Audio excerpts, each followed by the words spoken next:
Hi friends, காலையில் சீக்கிரமாக எழுந்துட்டேன் 4 மணிக்கெல்லாம். அப்படியே தூக்கமாக வந்தது. மத்தியானம் படுத்து தூங்கிட்டு எழுந்து பார்த்தா நம்ம ஹாப்பி பாப்பா ஒரே தூக்கம் ஃபேனுக்கிட்ட வந்து.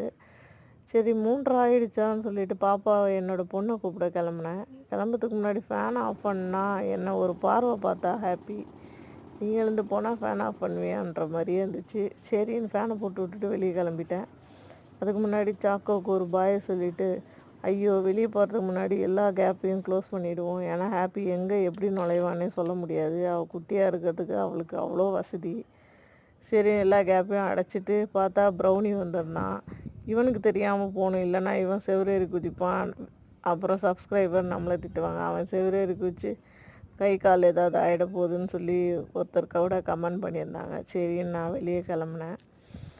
நம்ம வீட்டு சைடில் எவ்வளோ அழகாக பூ பூத்துருக்குது பாருங்கள். ஃப்ரண்ட்டில் பூத்துருந்தா கூட நல்லாயிருக்கும். பார்த்தேன் ப்ரௌனி வரானான்னு சொல்லிட்டு.